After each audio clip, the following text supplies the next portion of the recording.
पण भविष्यामधल्या करिअर बद्दल मला हे व्हायचंय, हे व्हावंसं वाटतं, हा सुद्धा विचार तितकाच महत्वाचा आहे. आपले वडील, आपली आई, आपले नातेवाईक ते आपल्या करिअर बद्दल काय विचार करतात, किंवा कोणीही आई वडील आपल्या मुलाबद्दल, मुलीबद्दल त्याचं शिक्षण कसं झालं पाहिजे, तो कसा घडला पाहिजे याबद्दल काय विचार करतात, मी अनेक ठिकाणी सांगितलं आणि आजच्या व्याख्यानाची सुरुवात सुद्धा त्याच मुद्द्यापासून करतो. अमेरिकेचे राष्ट्राध्यक्ष अब्राहम लिंकन यांनी त्यांचा मुलगा ज्यावेळी शाळेत त्यांनी ऍडमिशन घेतलं त्यावेळी त्या हेडमास्तरांना पत्र लिहिलेलं आहे. त्याला ममतेनं वागवा, पण लाडावून ठेवू नका. आगीत तावून सुलाखून निघाल्याशिवाय लोखंडाचं कणखर पोलाद होत नसतं. तुच्छतावाद्यांना तुच्छ मानायला आणि चाटुगिरीपासून सावध राहायला. माठामध्ये पाणी थंड का होतं, शास्त्रीय कारण सांगा. एक उदाहरण सांगतो मी. जर आपल्याला हे कळलं की माठामध्ये पाणी थंड होतं याचं शास्त्रीय कारण हे आहे, तर तुम्ही समजून चालायचं की आपण राईट ट्रॅकवर आहोत.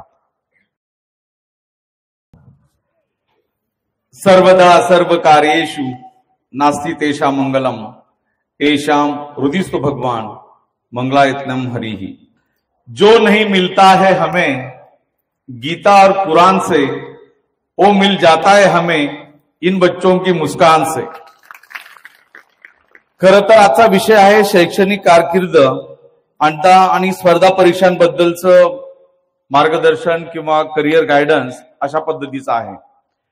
पण मला अगदी सुरुवातीला सांगायचं आहे की यामध्ये शिंदे साहेब म्हणाले आम्ही विद्यार्थ्यांनाही बोलावलेलं आहे, त्यांच्या पालकांनाही बोलावलेलं आहे की जेणेकरून पालक, आई, वडील, आपले जवळचे नातेवाईक आपल्या पाल्याबद्दल काय विचार करतात, त्याच्या करिअर बद्दल काय विचार करतात, हा सुद्धा अलीकडच्या काळामध्ये मोठा विषय आहे. म्हणजे मला आठवतं कानडे साहेब आपल्या काळामध्ये खूप काही अशी ऍप्टिट्यूड टेस्ट, तुमचा कल काय आहे असं काही विशेष नव्हतं.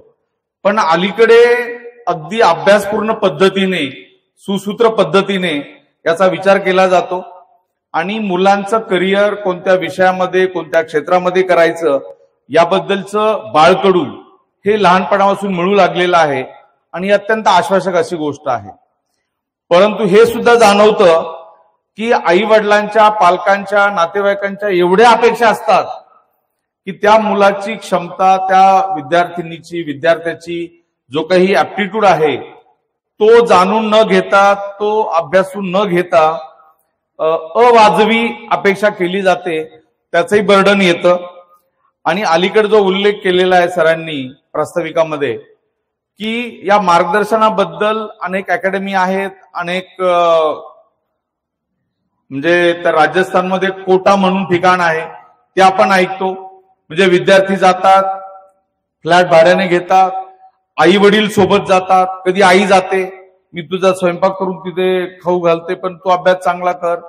म्हणजे अशा पद्धतीने आपल्याला लातूर पॅटर्न सुद्धा आलेला आहे. अनेक विद्यार्थी तिथे जातात आणि अक्षरशः म्हणजे मनापासून जी मेहनत आहे, जे कष्ट आहेत ते चांगल्या पद्धतीने केले जातात. थोडक्यात आजचा विद्यार्थी आणि आजचे पालक आणि पाल्य हे यामध्ये खरोखर अत्यंत दक्ष आहेत, जागरूक आहेत. आणि आता इंटरनेटच्या युगामध्ये क्लिक ऑफ द बटन सगळं उपलब्ध आहे. मी आता शिंदे साहेबांना सांगितलं की विद्यार्थ्यांना सांगा तुमचे प्रश्न असतील ते एका छोट्या चिठ्ठीवर आम्हाला लिहून द्या. आणि मी विद्यार्थी तुमचे मनापासून आभार मानेन की तुम्ही इतक्या प्रचंड संख्येने प्रश्न विचारलेले आहेत की ते प्रश्न जर उत्तर देत बसलो तर सायंकाळच होऊन जाईल, इतके प्रश्न आलेले आहेत. पण प्रश्न आले, तुम्ही काहीतरी विचार केलेला आहे आणि कवी कल्पना नसली तरी पण भविष्यामधल्या करिअर बद्दल मला हे व्हायचंय, हे व्हावंसं वाटतं, हा सुद्धा विचार तितकाच महत्वाचा आहे. आणि म्हणून मला असं वाटतं की या व्याख्यानाची सुरुवात करताना सर तुमच्या इथे असेल पण मला माहित नाही, पण आपले वडील, आपली आई, आपले नातेवाईक, मामा, मामी, काका, काकू, कुणीही किंवा आपले जे हितचिंतक आहेत ते आपल्या करिअर बद्दल काय विचार करतात, किंवा कुणीही आई वडील आपल्या मुलाबद्दल, मुलीबद्दल त्याचं शिक्षण कसं झालं पाहिजे, तो कसा घडला पाहिजे, याबद्दल काय विचार करतात, मी अनेक ठिकाणी सांगितलं आणि आजच्या व्याख्यानाची सुरुवात सुद्धा त्याच मुद्द्यापासून करतो. अमेरिकेचे राष्ट्राध्यक्ष अब्राहम लिंकन यांनी त्यांचा मुलगा ज्यावेळी शाळेत त्यांनी ऍडमिशन घेतलं त्यावेळी त्या हेडमास्तरांना पत्र लिहिलेलं आहे आणि अनेक शाळांमध्ये ते पत्र भिंतीवर लावलं जातं. मुख्याध्यापकांच्या चेंबरमध्ये मागच्या बाजूला नमूद केलेलं असतं आणि त्या पत्रातला आशय, त्यातला अन्वयार्थ इतका समर्पक आहे की मला असं वाटतं की प्रत्येक पालकाने, आई वडिलांनी तसा विचार केला पाहिजे आणि तसं व्हिजन जर ठेवलं तर निश्चितपणे आपल्या मुलाबद्दल, मुलीबद्दल काय काय त्याने शिकलं पाहिजे त्या पत्राचा थोडक्यात आशय मी 4 मिनिटांमध्ये आपल्याला सांगणार आहे. आता अमेरिकेचे राष्ट्राध्यक्ष एवढा मोठा माणूस आणि तो मुलगा शाळेत गेला म्हणून गुरुजींना पत्र देतोय, अहो गुरुजी माझ्या मुलाला तुम्ही हे शिकवा, हे त्याला जाणू द्या, तो असा घडला पाहिजे. त्याचा विचार आपण सगळेजण त्या पत्राचा जो आशय आहे तो समजून घेऊया. ते पत्रामध्ये असं म्हणतात अब्राहम लिंकन, प्रिय गुरुजी, सगळीच माणसे न्यायप्रिय नसतात सगळीच सत्यनिष्ठ, हे शिकेलच माझा मुलगा कधी ना कधी. मात्र त्याला हे देखील शिकवा, जगात प्रत्येक बदमाशा गणिक असतो एक साधुचरित पुरुषोत्तमही. स्वार्थी राजकारणी असतात जगात, तसे असतात अवघं आयुष्य समर्पित करणारे नेतेही, असतात टपलेले वैरी तसे जपणारे मित्रही. मला माहित आहे सगळ्याच गोष्टी झटपट नाही शिकवता येत, तरीही जमलं तर त्याच्या मनावर ठसवा. घाम गाळून कमावलेला एकच छदाम आयत्या मिळालेल्या घबाडापेक्षा मौल्यवान आहे. हार कशी स्वीकारावी हे त्याला शिकवा आणि शिकवा त्याला विजयाचा आनंद संयमानं घ्यायला. तुमच्यात शक्ती असली तर त्याला द्वेष मत्सरापासून दूर राहायला शिकवा आणि सांगा त्याला आपला हर्ष संयमानं व्यक्त करायला. गुंडांना भीत जाऊ नको म्हणावं, त्यांना नमवणं सर्वात सोपं असतं. जमेल तेवढं दाखवी चला त्याला ग्रंथ भांडाराचं अद्भुत वैभव.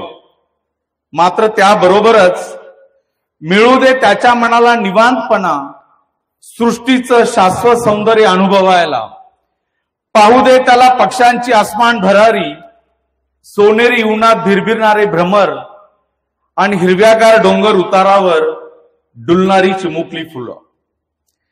शाळेत त्याला हा धडा मिळू दे, फसवून मिळालेल्या यशापेक्षा सरळ आलेलं अपयश श्रेयस्कर आहे. आपल्या कल्पना, आपले विचार यावर दृढ विश्वास ठेवायला हवा. त्यानं बेहत्तर आहे सर्वांनी त्याला चूक ठरवलं तरी. त्यानं भल्यांशी भल्याईनं वागावं आणि टग्यांना अद्दल घडवावी. माझ्या मुलाला हे पटवता आलं तर पहा, जिकडे सरशी तिकडे धावत सुटणाऱ्या जगात सामील न होण्याची ताकद त्यानं कमवायला हवी. त्यांनी ऐकावं जनांचं, अगदी सर्वांचं, पण गाळून घ्यावं ते सत्याच्या चाळणीतून आणि फोलपट टाकून निकसत्व तेवढं स्वीकारावं. जमलं तर त्याच्या मनावर बिंबवा, हसत राहावं उरातलं दुःख दाबून आणि म्हणावं त्याला अश्रू ढाळायची लाज वाटू देऊ नको. त्याला सांगा तुच्छतावाद्यांना तुच्छ मानायला आणि चाटुगिरीपासून सावध राहायला. त्याला हे पुरेपूर समजवा की करावी कमाल कमाई त्याने. त्याला हे पुरेपूर समजवा की करावी कमाल कमाई त्याने, ताकद आणि अक्कल विकून, पण कधीही विक्रय करू नये हृदयाचा आणि आत्म्याचा. धिक्कार करणाऱ्यांच्या झुंडी आल्या तर कांडोळा करायला शिकवा त्याला आणि ठसवा त्याच्या मनावर. जे सत्य आणि न्याय वाटतं त्याच्यासाठी पाय रोवून लढत राहा. त्याला ममतेनं वागवा, पण लाडावून ठेवू नका. आगीत तावून सुलाखून निघाल्याशिवाय लोखंडाचं कणखर पोलाद होत नसतं. त्याच्या अंगी बाणवा अधीर व्हायचं धैर्य आणि धरला पाहिजे धीर त्यानं जर गाजवायचं असेल शौर्य. आणखी एक सांगत राहा त्याला, आपला विश्वास पाहिजे आपल्यावर तरच जडेल उदात्त श्रद्धा मानव जातीवर. माफ करा गुरुजी, मी फार बोलतो आहे, खूप काही मागतो आहे, पण जमेल तेवढं अवश्य कराच. माझा मुलगा भलताच गोड छोकरा आहे होतो. Abraham Lincoln. या पत्रामधला एकूण एक शब्द, एकूण एक वाक्य आणि त्यामागचा आशय इतका अर्थपूर्ण आहे की आपण आपल्या महात्मा गांधीजींना राष्ट्रपिता म्हणतो, फादर ऑफ नेशन म्हणतो. मला कधी कधी असं वाटतं की जगभरातल्या मुलांना जर कुणी पिता किंवा त्यांचा आंतरराष्ट्रीय पिता ठरवायचा असेल तर एवढं पत्र अब्राहम लिंकनचं आपल्या मुलाबद्दल तो काय विचार करतो आहे त्यासाठी पुरेसं आहे. इतके वर्ष झालेले आहेत आणि या इंग्लिश मधलं पत्र आहे. टीच हिम इफ यू कॅन असं इंग्लिश मधलं मूळ पत्र आहे. आपले प्राध्यापक वसंत बापट त्यांनी मराठीमध्ये अत्यंत सुंदर अनुवाद केलेला आहे आणि आजही ते पत्र अनेक शाळांमध्ये मुख्याध्यापकांच्या चेंबरमध्ये आवर्जून असतं. तर आज जे पालक या ठिकाणी आहेत म्हणजे विद्यार्थ्यांना तर समजलेलं आहे की आपले बाबा आपल्या गुरुजींना आपल्याबद्दल काय सांगतात, पण याबद्दल पालकांनी विचार करायचा आहे. आणि विद्यार्थी मित्रांनो, तुम्हाला हे सांगायचं आहे, कदाचित आपले आई बाबा एवढे शिक्षित नसतीलही की ते गुरुजींना काय सांगतील, गुरुजींना पत्र देतील, ओ गुरुजी माझ्या मुलाला हे शिकवा. एवढं धाडस धैर्य कदाचित त्यांच्याकडे नसेलही, त्यांना कळणारही नाही. अशा सगळ्या आपल्या आई बाबांसाठी मुलांनी ते समजून घेतलं पाहिजे. आणि या जगातलं द्वंद्व काय या पत्रामध्ये, या पत्रामध्ये आपल्याला प्रत्येक क्षेत्रातलं द्वंद्व दिसतं. आणि याच्यामध्ये कुठेही मार्क, ग्रेड, तुझं करिअर, तुझी पोस्ट असं काही म्हटलेलं नाही. पण सगळी ही गुणग्राहकता जर आपल्या व्यक्तिमत्वात उतरली तर अष्टपैलू व्यक्तिमत्व कशा असं असतं. शिंदे साहेब जे सांगितलेलं आहे. आणि म्हणून कुणी काही सांगावं, कुणी काही आपल्याला मार्गदर्शन करावं याची गरज नाही. आपण स्वतः होऊन निरक्षर वियोग बुद्धीनं याकडे पाहिलं पाहिजे आणि आपल्या व्यक्तिमत्वामध्ये या सगळ्या बाबी आल्या पाहिजेत, याकडे लक्ष दिलं पाहिजे. मित्रांनो, शैक्षणिक कारकीर्द घडवताना आता खरं तर इंग्रजी माध्यमांच्या शाळा आहेत. तुमचे अनेक प्रश्न होते का मी मराठी माध्यमांच्या शाळांमध्ये शिकतो, मग आम्हाला युपीएससी, मग एमपीएससी, IAS IPS होता येईल का, त्यामध्ये काय अडचण येईल का, मुलाखतीमध्ये काही अडचण येतील का. तर एक सर्वांनी पहिलं ठरवून घेतलं पाहिजे, मराठी माध्यम किंवा इंग्रजी माध्यम किंवा इतर कोणतंही माध्यम याचा कुठेही अडथळा, व्यत्यय किंवा मर्यादा कधीच येत नाही. फक्त आपण जो विषय आपल्या समोर आहे, जो आपल्या परीक्षेसाठी आपल्याला जे शिकवलेलं आहे त्याचं सखोल सविस्तर ज्ञान प्राप्त होणं, त्याचं विवेचन करणं, त्याचं विश्लेषण करणं हे आपल्याला जर जमलं, करू शकलो तर निश्चितपणे पुढे जाता येतं.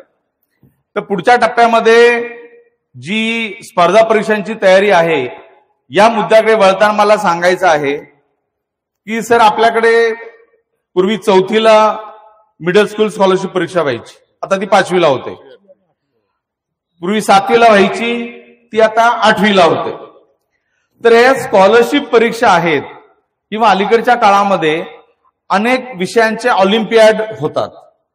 भौतिकशास्त्राचे होतात, मॅथ्सचे होतात, अनेक फिजिक्सचे, केमिस्ट्री, बायोलॉजी अनेक विषयांचे ऑलिम्पियाड एक्झाम होतात. तो विषय आपण समोर ठेवायला हवा. आणि राष्ट्रीय प्रज्ञाशोध परीक्षा किंवा आता राज्य स्तरावरच्या प्रज्ञाशोध परीक्षा या तुमच्या स्तरावरच्या परीक्षांकडे जरी तुम्ही पाहिलं तरी तुम्हाला कळेल की स्पर्धा परीक्षा एमपीएससी, यूपीएससी, SSB, बँकांच्या ज्या काही परीक्षा म्हणून आहेत त्या अजिबात वेगळ्या नाहीत. ज्या तुम्ही स्कॉलरशिप परीक्षा बद्दलचा जो सिलेबस असतो, जो तुमचा प्रश्नांचा पॅटर्न ठरलेला असतो, जे तुम्हाला जे शिकवलेलं आहे ते तुम्हाला कितपत समजलेलं आहे ते पडताळण्याची जी परीक्षा असते एक्झाम पॅटर्न मध्ये, ती सगळ्या या स्कॉलरशिप, ऑलिम्पियाड, प्रज्ञाशोध परीक्षा यामध्ये दडलेली आहे. आणि तुम्हाला आश्चर्य वाटेल की ज्यावेळी आम्ही परीक्षांची तयारी सुरू करतो, आपण काय करतो, म्हणजे कॉलेज झालं, आपली डिग्री झाली, पोस्ट ग्रॅज्युएशन झालं, तर स्पर्धा परीक्षेची तयारी करायची म्हणजे काय करायची ते सांगतात. तुम्ही 5वी ते 10वी सगळी पुस्तकं पहिली समोर आणा. मग ते समजा कधी कधी स्टेट बोर्ड असेल तर नाही, युपीएससीला सेंट्रल बोर्डचे असतात म्हणून त्यांची पुस्तकं आणा.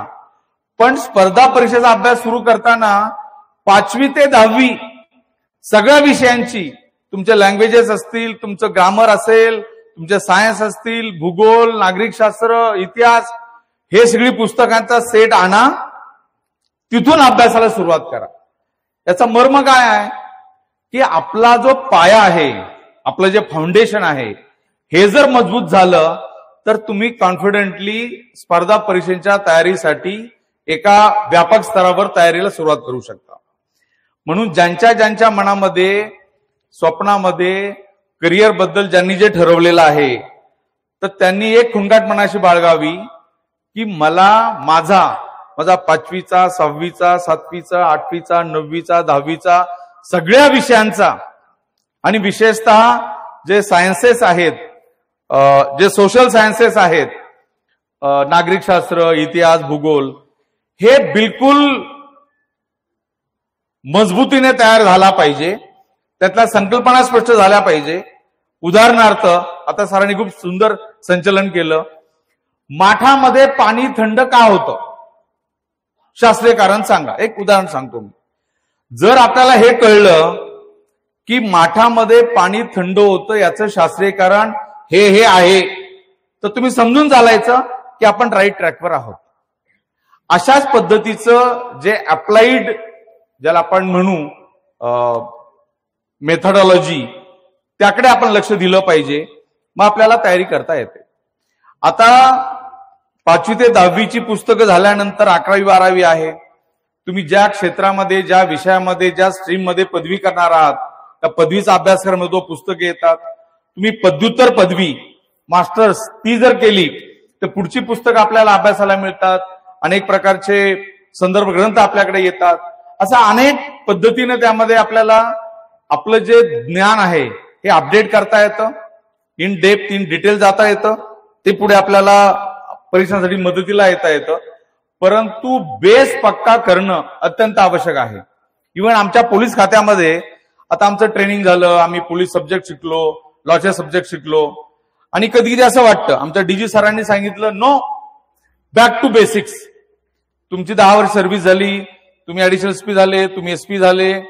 त्यानंतर डीजी ऑफिसमध्ये मी प्रिन्सिपल पीटीसी तुर्ची होतो, पोलीस ट्रेनिंग सेंटर तुर्ची सांगलीला. तर सगळ्या डीसीपी लेवलच्या अधिकाऱ्यांचं बॅक टू बेसिक ट्रेनिंग घेतलं. का घेतलं? कारण जे बेसिक आहे ते आपण कालांतराने विसरत चालतो, त्याची उजळणी होत नाही.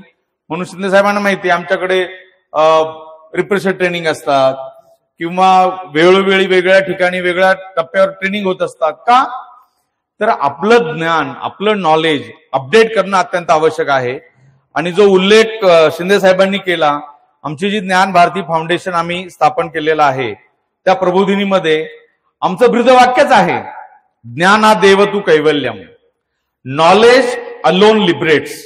या जगामध्ये आता मोक्ष आहे की नाही, मोक्ष मिळतो का वगैरे अनेक बाबी असतात. पण असं मानलं आपण की नाही, मोक्ष मिळतो, मिळवावा लागतो, प्रयत्न करावे लागतात. तर only and only your knowledge, तुमचं ज्ञान तुम्हाला मोक्ष प्राप्तीकडे, त्या मार्गाकडे नेऊ शकतं, ही वस्तुस्थिती आहे. काही खूप आध्यात्मिक, धार्मिक बुवाबाजी करायची गरज नाही. पण आपल्या क्षेत्रातलं ज्ञान आपण पारंगत केलं पाहिजे, झालो पाहिजे.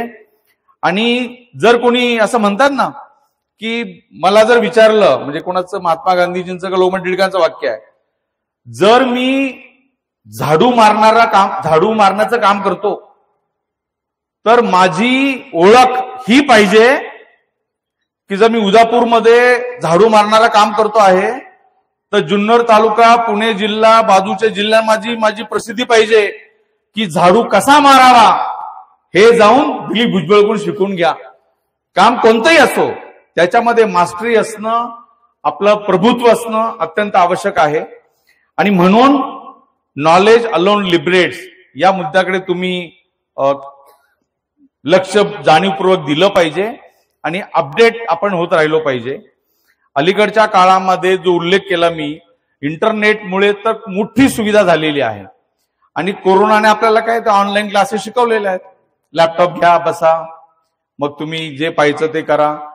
पण त्या इंटरनेटचा मंदाताई सदुपयोगापेक्षा दुरुपयोग जास्त अशी भीती वाटायला लागलेली आहे. तर कुठल्या तरी याची बातमी आली म्हणे मोबाईल बंद करून टाकले, म्हणजे त्या शाळांमध्ये घरामध्ये या वेळेमध्ये मोबाईल वापरायचा नाही. का तर ऑनलाईन आपल्याला हे इंटरनेटवर जे उपलब्ध आहे त्याचा आपण वापर केला पाहिजे. व्हॉट्सअप आहे, इंस्टाग्राम आहे, फेसबुक आहे, जो काही सोशल मीडिया आहे याचा आपलं ज्ञान वृद्धिंगत करण्यासाठी कसा वापर करता येईल याकडे लक्ष दिलं पाहिजे. आणि विद्यार्थ्यांना मी आवर्जून सांगेल, तुम्ही आज शाळामध्ये शिकता, आपले शिक्षक येतात, आपल्याला शिकवतात, तर तुम्ही इंटरनेटवर जा आणि जस्ट टाईप करा जो तुमचा सिलेबस चालू आहे, तुम्हाला पुढचं ज्ञान मिळेल. जो तुमचा चॅप्टर सुरू झालेला आहे, जो शिकवता आहात त्याच्या पुढचं तुम्हाला मिळू शकतं. आणि ज्याला आपण व्हिजन म्हणतो ते तुम्हाला आत्ताच साध्य करता येईल, पाहता येईल आणि आपली दिशा निश्चित करता येईल. आता अनेक माझ्याकडे प्रश्न आले, त्याच्यामध्ये मन एकाग्र कसं करावं, आपण जे वाचलेलं आहे ते ध्यानात कसं ठेवावं, आपली जी मेमरी आहे ती कशी करावी.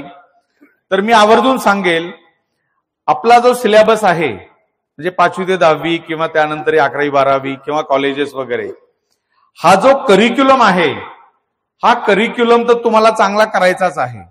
त्यात ए प्लस काय फर्स्ट क्लास विथ डिस्टिंक्शन त्या ग्रेड तुम्हाला घ्यायच्याच आहेत.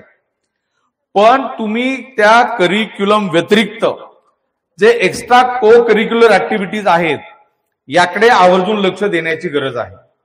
जर तुम्हाला स्पर्धा परीक्षांमध्ये यायचं आहे, अधिकारी बनायचं आहे, उच्च पदावर जायचं आहे किंवा अलीकडे ज्या विविध प्रवेश परीक्षा आहेत त्यांची तयारी करायची आहे, आता काय ते JEE, नीट अशा अनेक परीक्षा आहेत ना, CET सगळ्या विषयांच्या आहेत. मला कुणी प्रश्न केला की लॉ मध्ये मला करिअर करायचं आहे तर मी काय करू, तुम्हाला पहिली क्लॅट नावाची जी CET आहे ती क्वालिफाय करावी लागते, मग आपल्याला ऍडमिशन मिळतं. तर करिक्युलम व्यतिरिक्त ज्या एक्स्ट्रा को करिक्युलर ऍक्टिव्हिटीज आहेत याकडे जाणीवपूर्वक लक्ष देण्याची गरज आहे. आता कोणीतरी उल्लेख केला की अनेक स्पर्धा होतात, निबंध स्पर्धा होतात, रांगोळी स्पर्धा होतात, वक्तृत्व स्पर्धा होतात, वादविवाद स्पर्धा होतात, खेळांच्या अनेक स्पर्धा होतात. तर या सगळ्या स्पर्धांमध्ये आपला केवळ सहभाग नाही, पार्टिसिपेशन नाही, आपलं प्रावीण्य किंवा नैपुण्य त्यात कसं मिळवता येईल हे पाहिलं पाहिजे. म्हणजे वेट लिफ्टिंगचा उल्लेख शिंदे साहेबांनी केला, ते सुद्धा वेट लिफ्टिंग मध्ये होते. पण आमचे विजय कानडे साहेब मल्लखांब मध्ये म्हणजे इंटर कॉलेजिएट, इंटर युनिव्हर्सिटी म्हणजे टॉप टू बॉटम त्यांना कोणाला तोड नव्हती. इतका मल्लखांब त्यांनी एक ज्याला आपण हे म्हणतो ना एक पॅशन डेव्हलप केलं होतं की मल्लखांब मध्ये त्यांचं शरीर पण ते काटात ठेवणं, मग त्याप्रमाणे एक्सरसाइज करणं आणि कोणत्याही स्तरावरची मल्लखांब मधलं मेडल विजय कानडे साहेबांना मिळणार म्हणजे मिळणार हा विश्वास त्यांनाही आम्हालाही इतकं त्यांनी प्रावीण्य संपादन केलेलं होतं. तर तुम्हाला ह्या एक्स्ट्रा को करिक्युलर ऍक्टिव्हिटीज मध्ये ज्याच्यात तुमची आवड आहे, तुमची पॅशन आहे ते तुम्हाला करणं क्रमप्राप्त आहे. जर तुम्ही व्यवस्थित करू शकलात तर स्वतःच आपण म्हणू शकतो की नाही यस मी या अधिकारी मला बनायचं आहे, उच्च पदावर मला जायचं आहे, ते तुम्ही करू शकता. आता हा अभ्यास करताना म्हणजे तुम्ही आता सुद्धा ती पद्धत सुरू करू शकता. आमचे एक संजय राडकर म्हणून सिनियर होते, अभिमन्यू काळेसाहेब बाजूलाच आंबेगाव तालुक्याचे आहेत, त्यांच्या बॅचचे होते. त्यांनी आम्हाला हे सांगितलं होतं, ते म्हणे आपल्या वाचलेलं ध्यानात राहत नाही, आपण रिव्हिजन 1 करतो, दुसरी करतो, मग तिसऱ्या रिव्हिजनला असं वाटतं की आपण हे पहिल्यांदाच वाचतोय की काय. 2 रिव्हिजन झालेले असतात पण काही आठवत नाही. तर त्यांनी एक छोटी ट्रिक सांगितली, ती मी आपल्याला शेअर करतो. ते असं म्हणाले होते, अभ्यास तुमचा 5वीचा 10वीचा असो, 11वी 12वीचा असो की तुमच्या एमपीएससी युपीएससीचा असो, अभ्यास कसा करावा ते म्हणाले आपल्याच प्रत्येक ठरलेलं असतं. वेळ ठरलेली असते, जागा ठरलेली असते आणि कोटाही ठरलेला असतो. मी 1 तास करेन, मी 2 तास बसतो, माझं 1.5 तास बसायचं प्लॅनिंग आहे वगैरे वगैरे. ते म्हणे जे काही तुमचं प्लॅनिंग जागा असेल तुम्ही अभ्यासाला जा आणि जो विषय तुम्ही वाचणार आहात, अभ्यासणार आहात, तर जिथे तुम्ही टेबलवर बसलेत, लायब्ररीत बसलेत, अभ्यासिकेत बसलेत किंवा घरी मांडी घालून बसलेत, काही का असेना, गेल्यानंतर डायरेक्ट वही किंवा पुस्तक किंवा नोट्स उघडून वाचायला सुरुवात करायची नाही. तर काय करायचं ते म्हणजे गेल्यानंतर शांतपणे बसायचं, खुर्चीवर बसायचं, खाली बसायचं, समोर नोटबुक आहे, कुठल्या विषयाच्या नोट्स आहेत किंवा पुस्तक आहे किंवा काय 21 अपेक्षित प्रश्नसंच वगैरे अनेक असतात, ते आहे, काही का असेना, ते समोर ठेवा आणि शांतपणे डोळे मिटा आणि हा विचार करा, मननचिंतन करा की आज आपण काय वाचतोय. आज मी इतिहासाचं पुस्तक आणलेलं आहे, टेक्स्ट बुक, आणि ते मी वाचणार आहे. डोळे शांतपणे मिटून तो विचार करा आणि हाही विचार करा की त्या इतिहासामधलं आज आपण कोणता चॅप्टर, स्वातंत्र्यपूर्व आपण चळवळ अभ्यासणार आहोत, नंतरची अभ्यासणार आहोत, हा एक थोडा विचार करा. मग शांतपणे पुस्तक उघडा, जेवढा तुमचा स्टॅमिना आहे तोपर्यंत तुम्ही वाचा. चॅप्टर पहिला झाला, त्याचे खालचे प्रश्न झाले, उत्तरांची उजळणी झाली, दुसरा चॅप्टर झाला, 1.5 तास झाला, आता आपला स्टॅमिना संपलेला आहे. तर जसं तुम्ही हळूवार पुस्तक उघडलं तसंच ते पुस्तक हळूवार बंद करा. घाईघाईत ॲब्रप्टली आईने बोलावलं इकडे जा, काही करायची गरज नाही. शांतपणे पुस्तक बंद करायचं, परत डोळे मिटायचे. आता 1.5 तासामध्ये आपण काय वाचलं, कोणता रिकॉल करणं की हा चॅप्टर पहिला वाचला, त्यात हे होतं, एक ढोबळ मानाने. हे काही सेकंदाचं, अर्ध्या मिनिटाचं, फार तर 1 मिनिटाचं काम आहे. डोळे शांतपणे मिटून काय आपण वाचलं त्याचं एक मनन चिंतन करायचं, शांतपणे पुस्तक ठेवायचं, मग आपलं काम करायचं. जेवायला गेलो, इतर कामाला गेलो, जे असेल ते करायचं. ही साधी ट्रिक जर आपण केली तर जी आपली स्मरणशक्ती आहे, जे तुम्ही वाचलेलं आहे, अभ्यासलेलं आहे, ते तुमच्या मनामध्ये बिलकुल कोरलेलं जातं आणि तुम्हाला ते 101% आठवतं. उलट पक्षी तुम्ही त्यामध्ये इतके घडून जाता की तो तुमचा विषय फॉर एव्हर एकदम पक्का चांगला होऊन जातो. दुसरा विषय आपल्या सॉफ्ट स्किल डेव्हलपमेंटचा आहे. आता माझं अक्षर चांगलं नाही, जसं वळणदार असायला पाहिजे असत नाही, तर असं काही जरी असलं तरी अक्षर सुधारता येतं, अक्षर वळणदार करता येतं. अक्षर वळणदार आहे, सुंदर आहे, अगदी सुलेखन चांगलं आहे, पण त्यामध्ये स्पीड, ज्याला गती म्हणतो आपण, ती सुद्धा साध्य करता येते. पण या सॉफ्ट स्किल डेव्हलपमेंटकडे लक्ष दिलं पाहिजे. एक प्रश्न होता की शाळांनी काय केलं पाहिजे, तर मला शिक्षकांना, मुख्याध्यापकांना हे सांगायचं आहे की हे जे विषय आहेत ना सॉफ्ट स्किल डेव्हलपमेंटचे, हे आवर्जून आपण दिले पाहिजेत.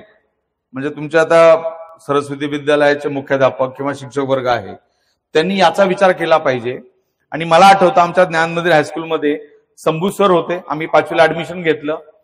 आल्या आल्या पहिल्या दिवशी काय केलं त्यांनी, सर सगळ्यांना एक उतारा दिला, काय शुद्ध लेखनाचा, हा पॅराग्राफ सगळ्यांनी लिहा आपल्या वह्या नोटबुकमध्ये. आणि सगळ्या जेवढे मला वाटतं 40-50 विद्यार्थी असणारच, त्या सगळ्यांचे वह्या तपासल्या, मग त्यांना मार्क दिले, ज्यांचे चांगले त्यांचं अप्रिशिएट केलं.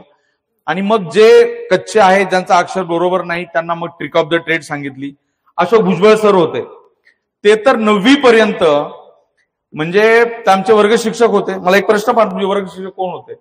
आमचे वर्ग शिक्षक 9वीला होते अशोक भुजबळ सर. तर वर्ग शिक्षकांची मोठी जबाबदारी असते, विद्यार्थ्यांना सगळंच पाहायचं असतं. पण त्यांनी आमच्या अक्षर सुधारणेबद्दल एवढे कष्ट घेतले की ते वर्गात आले की पहिल्या सगळ्यांच्या वह्या तपासायच्या. तुम्ही कल्पना करा सर, एवढा वह्या तपासायला वेळ किती लागतो. आणि दररोज कोणीही विद्यार्थी घरून जाताना एक पानभर वहीचं ते लिहायचं असतं, ते न लिहिता जाईल विषयात नाही. तर एकदा असंच झालं, आमची आई आहे, असं काही काम सांगितलं, मग वेळ कमी होता आणि सरांना तर लिहायचं आहे म्हणून मी पटकन जेवढं फास्ट लिहिता येईल तेवढं फास्ट लिहिलं मी आणि गेलो.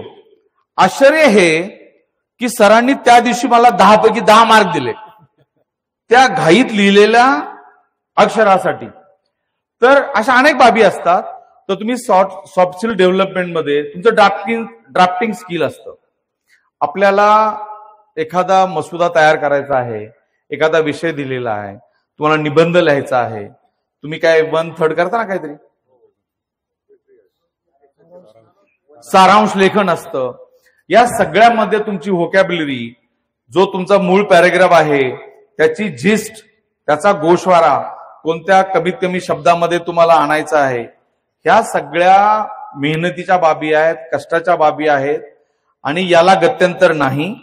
आणि शाळा व्यवस्थापनाने किंवा शिक्षक वृंदाने याकडे लक्ष जर दिलं तर या सॉफ्ट स्किल डेव्हलपमध्ये नक्की आपली प्रगती होऊ शकते असं मला मनोमन वाटतं. जर शाळांना त्यांचं शैक्षणिक जे काही वैभव आहे ते समृद्ध करायचं असेल तर काय केलं पाहिजे. तर आपली ग्रंथालय, आपली वाचनालय ही इतकी समृद्ध केली पाहिजेत का असं एकही पुस्तक असता कामा नये की ते आमच्या सरस्वती विद्यालयाच्या ग्रंथालयामध्ये नाही. एवढं लक्ष बारकाईने देऊन करायला पाहिजे. जर आता काही शाळांमध्ये, कॉलेजमध्ये स्पर्धा परीक्षा केंद्र असतात आणि काही अनुदान पण मिळतं, ते उलट आहे. अनुदान मिळण्यासाठी आमचा बोर्ड, स्पर्धा परीक्षा केंद्र, अनुदान मिळण्यासाठी मग एखादं लेक्चर, मग 2-4 फोटो, मग ते पाठवायचं पूर्तता अहवाल, यासाठी नाही. आपलं ग्रंथालय सगळ्या विषयांची पुस्तक तिथे असली पाहिजे. एक उदाहरण सांगतो. आमचे के प्रसन्ना नावाचे आता आयजी सर आहेत, आयजी इस्टॅब्लिशमेंट डीजी ऑफिसला आहेत, ते कर्नाटकचे आहेत. ते आणि मी एकदा हैदराबादला ट्रेनिंगला गेलो, येताना गप्पा करत होतो.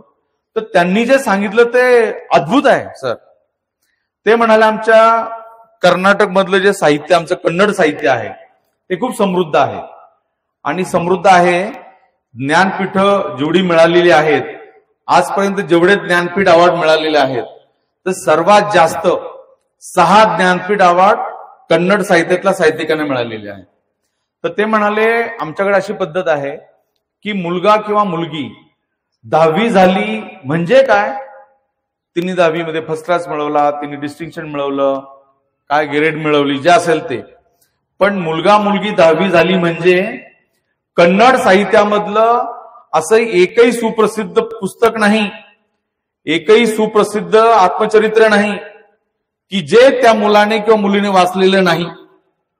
आणि ही खात्री आई वडील करतात, नातेवाईक करतात, ज्या कॉलनीत, ज्या बिल्डिंग मध्ये राहतात ते बाजूचे लोक करतात. अरे बेटा तू आता 10वीला आहे, आतापर्यंत तू काय काय वाचलं, मग वाचलं तर त्यात तुला काय भावलं काय नाही, असा तो एक सोशल चौकशी म्हणा, त्याची एक खातरजमा म्हणा, पडताळणी म्हणा केली जाते. आणि मुलगा किंवा मुलगी डिग्री किंवा पदवी झाली म्हणजे काय, तर कन्नड साहित्यामधलं असं एकही मोठं सुप्रसिद्ध पुस्तक, आत्मचरित्र नाही ते त्याने किंवा तिने वाचलेलं नाही. अशा पद्धतीने त्या सगळ्यांचा मागोवा, पाठपुरावा केला जातो. पुढचं सगळ्यात महत्वाचं आहे, हे म्हणजे नुसतं भोकंपट्टी नाही, तर जे आपले 9 रस आहेत, शौर्य रस, करुण रस, तर ह्या 9 रसांचं जे काही त्याच्या मनोवृत्तीमध्ये, त्याच्या थॉट प्रोसेसमध्ये, त्याच्या व्यक्तिमत्वामध्ये उतरलेलं आहे काही नाही याची पडताळणी केली जाते. आणि तुम्ही आजही पहा, साऊथचे अधिकारी, आता आम्ही प्रशासनामध्ये पाहतो, कर्नाटकात पाहतो मी, या आपल्या अधिकाऱ्यांपेक्षा त्यांची पर्सोना, त्यांची पर्सनॅलिटी थोडी वेगळी असते. ते नॉन करप्ट असतील, कामात चोख असतील, वेळेचं बंधन पाळणारे असतील, पण त्यांची जी प्रतिमा असते ती आपल्या उत्तर भारतीय किंवा मध्य भारतापेक्षा ही नक्कीच वेगळी असते. तुम्ही बँकेतला साऊथचा कोणी अधिकारी बघा, आमचा पोलीस मधला बघा, कुठल्या क्षेत्रामधला बघा. का तर त्यांच्या साहित्याने त्यांना घडवलेलं आहे. हे जे 9 रस आहे, ह्या 9 रसांचं ज्याला आपण व्यक्तिमत्वामध्ये उतरणं म्हणतो, याची खात्री केली जाते. याकडे लक्ष देण्याची गरज आहे. जर शाळा व्यवस्थापनाने शिक्षकांनी काय करायचं आहे, तर अशा पद्धतीचे इनिशिएटिव्ह किंवा पुढाकार घेऊन नक्कीच बाबी करण्यासारख्या आहेत की जेणेकरून नवीन पिढीला आपल्याला काही देता येईल. पुढचा मुद्दा आपल्या याच्याबद्दलचा आहे की ज्यांना स्पर्धा परीक्षा द्यायची आहे किंवा ज्यांना पुढे जायचं आहे, हे तर तुम्ही म्हणजे आता अधिकारी झाला आणि खूप प्रतिकूल परिस्थितीमध्ये हे केलं, खूप अभ्यास केला असं म्हटलं जातं. सगळेच करत असतात. पण मी माझं उदाहरण देऊन तो विषय समजेल अशा पद्धतीने सांगतो आहे. त्यांनी पण उल्लेख केला, मोलमजुरी करून केलेला आहे. आमच्या घरी आमच्या आई वडिलांना थोडी म्हणजे मर्यादित जमीन होती, कोरडवाहू जमीन होती. मोलमजुरी किंवा शेतमजुरी हेच काम कंटिन्यू ते करत होते आणि त्यातून आपला मुलगा शिकला पाहिजे, शाळेत गेला पाहिजे, त्यांनी केलं पाहिजे. तर त्यांचे कितके अपार कष्ट आहेत की ते शब्दात कुणी व्यक्त करू शकत नाही किंवा सांगू शकत नाही.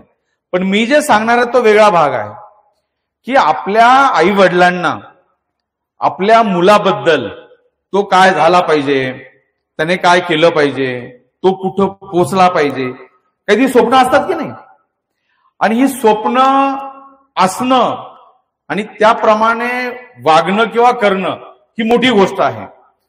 तर मी 3rd इयरला होतो, पाटील साहेब 3ऱ्या वर्षाला होतो. आणि एकदा असंच मग घरी आल्यानंतर आईंनी सांगितलं की म्हणे दिलीप परवाना आणण्यानं स्वप्न पडलं. म्हटलं काय? तर मग ते म्हणे की आपला दिलीप मामलेदार झाला असं स्वप्न आणणं पडलं. म्हणजे त्यावेळी आम्ही डिग्री पण झालो नव्हतो, आम्ही कुठल्या परीक्षा दिल्या नव्हत्या, एमपीएससी काय असते आणि तुम्ही पोस्ट ते माहित नसतं. पण मामलेदार ही काहीतरी वेगळी मोठी पोस्ट आहे आणि आपला दिलीप आपला मुलगा तो झाला पाहिजे असं वडिलांना स्वप्न पडणं याचा अर्थ काय? याचा अर्थ हा आहे का ते सातत्याने तो विचार करत असणार की आपला मुलगा उच्च पदावर गेला पाहिजे, झाला पाहिजे, त्याच्यासाठी जे कष्ट पडेल ते मी करेल, हे विचार करत राहणं म्हणून स्वप्नात येतं ना. स्वप्न असं अचानक कधी येतं का की नाही आता माझा मुलगा मामलेदार झाला पाहिजे.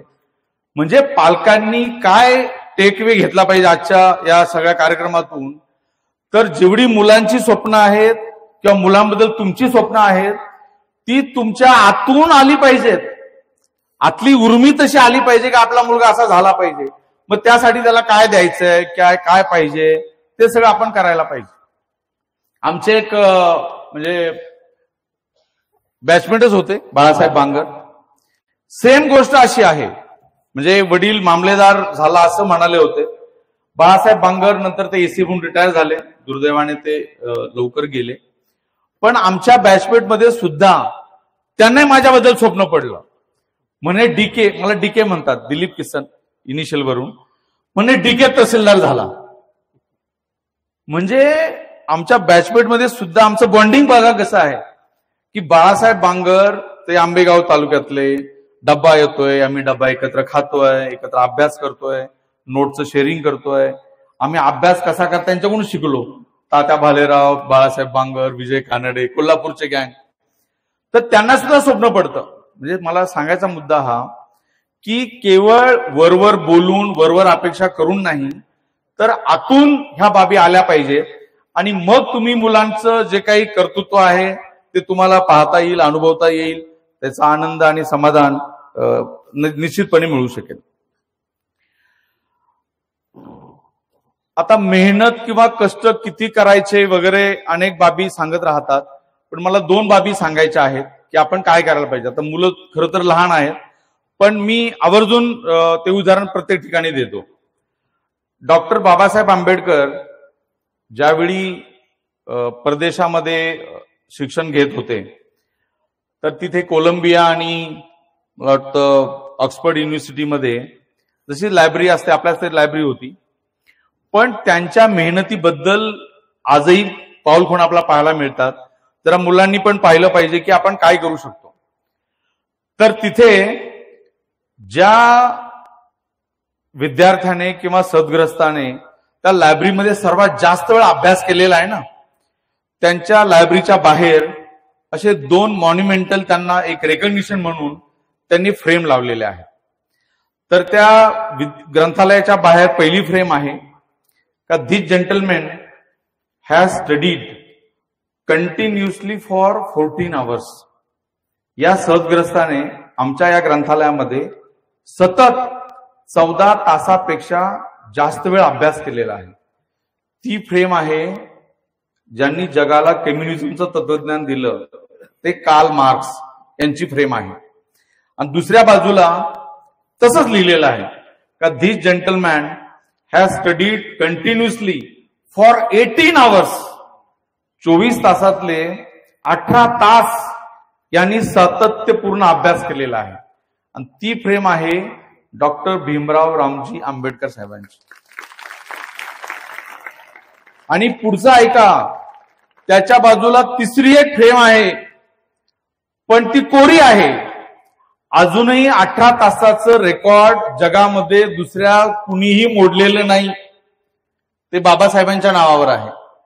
म्हणजे आज आपण डॉक्टर बाबासाहेबांबद्दल महामानव, विश्वरत्न, भारतरत्न, आपल्या भारतीय राज्यघटनेचे शिल्पकार, हे सगळं म्हणतो, पण त्यांनी जे ज्ञान प्राप्त केलेलं आहे हे असं तसं नाही की त्या जागतिक विक्रम झालेला आहे आणि आजही कोणी तो मोडू शकलेला नाही, वस्तुस्थिती आहे. म्हणून विद्यार्थ्यांनी अभ्यास करताना हे समोर ठेवलं पाहिजे की मला कष्टाशिवाय, मेहनतीशिवाय पर्याय नाही. बिलकुल आपण पुढे जाणार म्हणजे जाणारच, पण ती तयारी आपली असायला हवी. आणि ही करताना एक दुसरं उदाहरण सांगायचं आहे. मी उल्लेख केल्याप्रमाणे PSI ट्रेनिंग केलं 5.25 महिने. बीडीओची ऑर्डर आली, मी सातारला प्रोबेशनरी बीडीओन जॉईन झालो. तिथे ओकिनावा सेल्फ डिफेन्स अकॅडमी एक संस्था होती आणि ते पंचायत समिती आवारामध्ये ते क्लासेस आहेत जुडोचे, आणि ते काता शिकवायचे 1, 2 असं लहान मुलांचे, आणि अशीच लहान मुलं होती. मग मी म्हटलं, ते जाधव सर होते, म्हटलं सर मी जॉईन होऊ शकतो का? ते म्हणाले हो, तुम्हाला काही लाज वाटली नाही, लहान मुलांसोबत काम करायची म्हणजे ट्रेनिंग घ्यायची, ते करू शकता. मी ते जॉईन केलं. मग पहिला येलो बेल्ट झाला, नंतर मग ग्रीन बेल्ट झाला, नंतर मग ती ब्राऊन बेल्टची परीक्षा होती.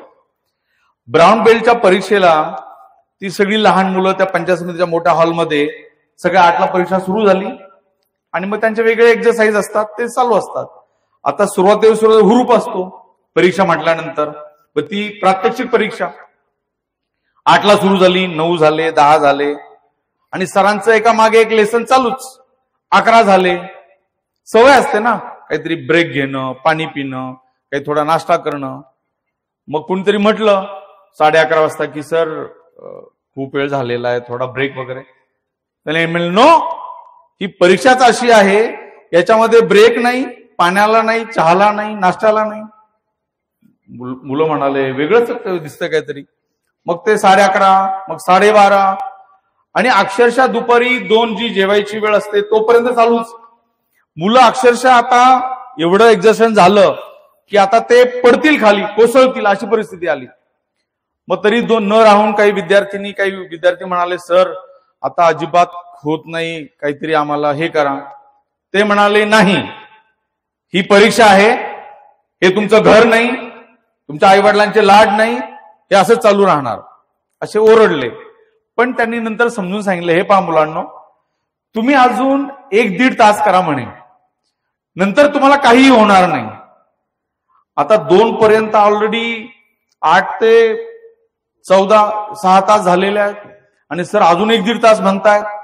तरी मुलांनी सर म्हणतात म्हणून ते चालू ठेवलं आपलं, का आता त्यांचं चालूच. आणि ही फॅक्ट आहे, 3:30, 4:45 किंवा 4च्या दरम्यान मुलं करत होते आणि कुणाला काही होत नव्हतं. 6 वाजेपर्यंत मुलांनी ती परीक्षा दिली, विदाऊट ब्रेक, काही पाण्यासाठी नाही, चहासाठी नाही. आणि मग 6 पर्यंत केल्यामुळे मुलांना वाटलं आपलं काहीच झालं नाही, आपल्या कोणी पडलो नाही. मग सरांनी सांगितलं असं आहे की आपली शारीरिक क्षमता कधी आपण जोपासून पाहिलेलीच नसते, कधी जोखलेलीच नसते. का मी किती तास अभ्यास करू शकतो, आपणच 1.5 तास बसतो, मला 2 तासानंतर उठावं लागतं वगैरे वगैरे. जर तुम्ही आपली क्षमता ओळखली, मी एकाग्र चित्ताने एकाग्रतेने सलग किती तास अभ्यास करू शकतो किंवा शकते, हे तुम्ही पडताळण्याची गरज आहे. जे डॉक्टर बाबासाहेबांचं उदाहरण आपण पाहतो, हे यातूनच आलेलं आहे ना. असं कोण करेल नॉन कंटिन्युअसली 18 तास अभ्यास? ते पहिलं आपल्या मनात पाहिजे, आपल्या आतून पाहिजे, मग आपण ते प्रतिबिंबित करतो. आणि यश मिळवण्यासाठी कुठलाही शॉर्टकट नाही आहे. तुम्हाला या पद्धतीने जावं लागेल आणि तुम्ही जर गेलात तर निश्चितपणे तुम्हाला ध्येयप्राप्ती होऊ शकते. आता यश कोणाला मिळतं, त्या जाधव सरांनी आम्हाला उदाहरण सांगितलं आणि मी अनेक ठिकाणी त्याचा उल्लेख करतो. आता ह्या छोटे मुलं जे आहेत, किती मुलांना पाण्यामध्ये पोहतायत? हात वर करा. अरे बापरे. नदीमध्ये? मुलींपैकी? Very good. आपल्या सगळे मान्यवर समाज धुरीण हात वर करा. किती लोकांना पोहतायत? अरे बापरे, सगळेच पोहतात. महिलांमध्ये? हा, बस. हे मी यासाठी विचारलं की हे उदाहरण ज्यांना पोहता येतं त्यांना चांगलं समजेल म्हणून मी जस्ट विचारलेलं आहे. आपल्याला पोहता येतं सगळं?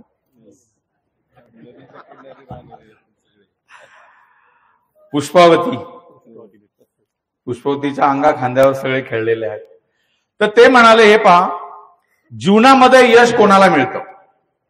ते म्हणे तुम्हाला पोहता येतंय, तुम्ही पोहायचं ठरवलेलं आहे, तुम्ही स्विमिंग टँक मध्ये गेले, तुम्ही नदीमध्ये गेले, तुम्ही विहिरीमध्ये गेले. पोहताना आपण अनेक खेळ करतो.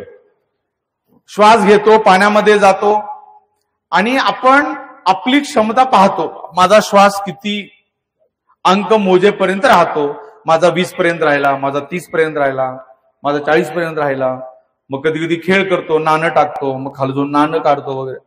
ते म्हणाले, ही कल्पना करा की समोर स्विमिंग टँक आहे, नदी आहे, विहीर आहे, तुम्ही पाण्यामध्ये उतरलेला आहात आणि तुम्ही अनेक खेळ करताना पाण्याच्या वर श्वास घेतलेला आहे आणि पाण्याखाली गेलेला आहे.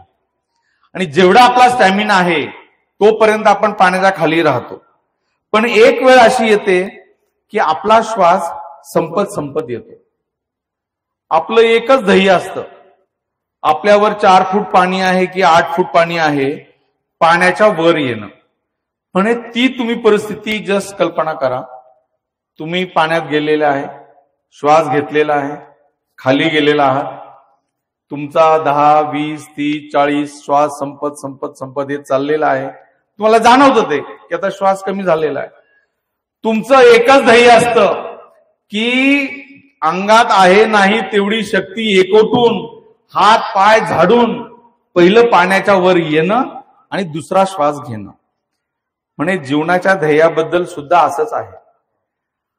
जसं आपण ते ध्येय काय असतं, वरचं 4 फूट 5 फूट 8 10 फूट पाण्याच्या वर येणं, श्वास घेणं, तसं म्हणे आपल्या जीवनातल्या ध्येयाबद्दल जर तुम्हाला करायचं जमलं तर यश तुम्हाला नक्की मिळणार.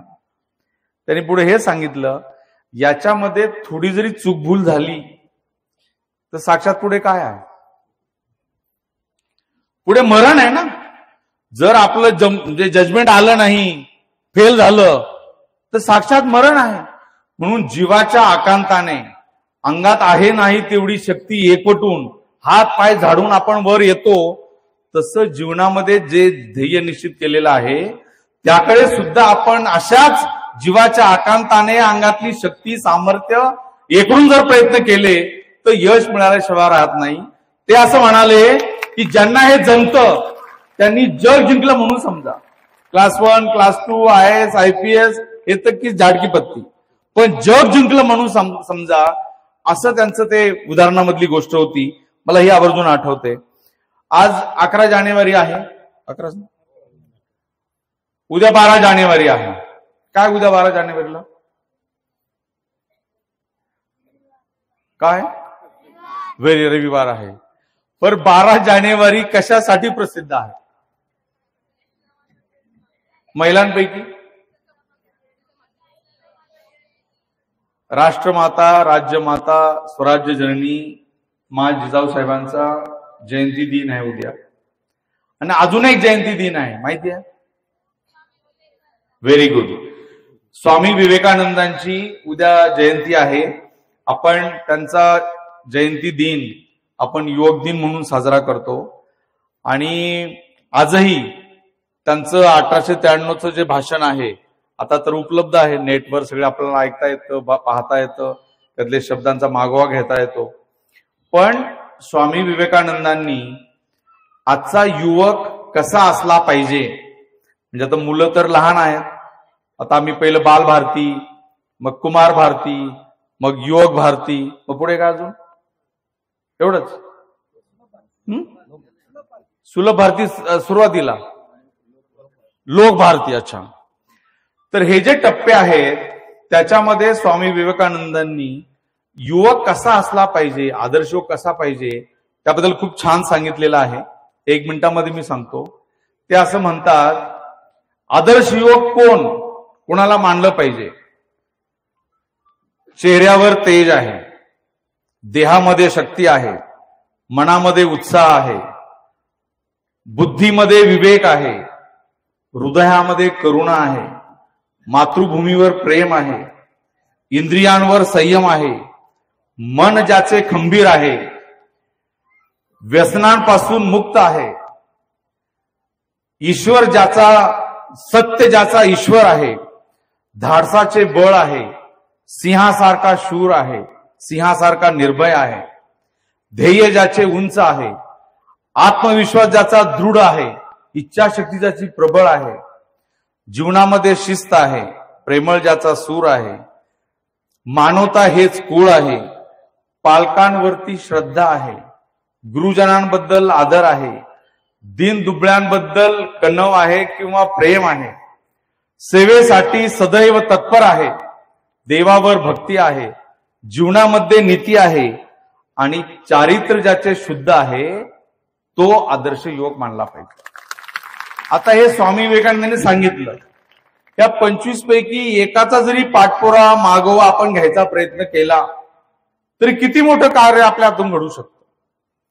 तुम्ही जर या पद्धतीने थोरा मोठ्यांचे विचार, त्यांचं मार्गदर्शन, त्यांचे आदर्श हे जर पाहिले तर प्रेरणा मिळण्यासाठी बाहेर कुठे जायची गरज नाही. ह्या सगळ्या प्रेरणा ज्या आहेत त्या आपण प्राप्त केल्या पाहिजेत. म्हणून आपण मागे ज्ञान भारती प्रबोधिनीला जो प्रोग्राम केला त्याचं नावच आम्ही असं ठेवलं, स्वयंप्रेरणा. म्हणजे स्वतः प्रेरणा शोधल्या पाहिजेत, स्वतः प्रेरणांबद्दलचा मागोवा घेतला पाहिजे आणि स्वतःला मोटिवेटेड आपण केलं पाहिजे, आपण स्वयं प्रेरित झालं पाहिजे. ही भूमिका आपण सगळ्यांनी ठेवायची गरज आहे. सरते शेवटी आता तुम्ही लहान जरी असले पण बरेचसे समाज धुरीण मंडळी या ठिकाणी आहेत. आता प्रत्येक जण आपल्या जीवनामध्ये काही जीवन ध्येय ठरवतो. जसं आता अनिल शेठ आहेत, त्यांच्या अनेक साम्राज्यापैकी शैक्षणिक साम्राज्य आहे. सरपंच महोदय राजकारणामध्ये आहेत, आम्ही प्रशासनामध्ये काम करतो. आता 72 झालेलो आहे, पण तरी आम्ही काही ना काही व्यस्त राहतो, करतो. आपल्यापैकी प्रत्येक जण व्यवसाय करतो, व्यापार उदीम करतो, शेती करतो किंवा काही करतो. तर आपल्या उपनिषदांमध्ये ह्या जीवन ध्येयाबद्दल एक खूप चांगला संदेश दिलेला आहे. तो मी सांगून माझं व्याख्यान संपवणार आहे. त्यामध्ये असं म्हटलेलं आहे, तुम्ही कोणत्याही क्षेत्रामध्ये असा, तुमचं अंतिमतः काय जीवन ध्येय असायला पाहिजे याबद्दलचं आहे. ते असं सांगतात, न त्वं कामये राज्यम, मला राज्याची आकांक्षा नाही, न स्वर्गम ना पुनर्भवम, ना स्वर्ग प्राप्तीची ना पुनर्जन्माची, कामये दुःख तप्तानाम प्राणीनाम आर्तिनाशनम. माझी एवढीच इच्छा आहे की दुःखी मानवी जीवांच्या वेदना नष्ट करण्याचं कार्य माझ्या हातून घडावं. मी कोणत्याही क्षेत्रामध्ये असो, अंतिमतः माझ्या हातून जर दुःखी पीडित जे त्यांचं ज्या वेदना आहे, दुःख आहे, ते कमी करता आलं, नष्ट करता आलं तर खऱ्या अर्थाने मला मोक्ष मिळाला मला राज्य नको, मला स्वर्गप्राप्ती नको, मला पुनर्जन्म नको, काही नको. फक्त माझ्या हातून जी सेवा घडते आहे यातून कुणाचं भलं व्हावं, त्याचं दुःख दूर व्हावं, त्याची वेदना कमी व्हावी, दूर व्हावी, नष्ट व्हावी, एवढं जरी काम आपण करायचं ठरवलं तर तुमचं जीवन ध्येय सफळ झालं, सुफळ झालं, पूर्ण झालं. आणि जी मोक्षप्राप्ती जी काय म्हणतो आपण याद्वारेच ती मिळणार आहे. असा हा उपनिषदेचा आपल्या गौरवशाली संस्कृतीचा संदेश या निमित्तानं मी आपल्या सर्वांसमोर सादर करतो. आणि आपण सर्वांनी आवर्जून वेळ देऊन या ठिकाणी आलात, सर्वांचे मनापासून आभार व्यक्त करतो, अभिनंदन व्यक्त करतो आणि थांबतो. जय हिंद, जय महाराष्ट्र.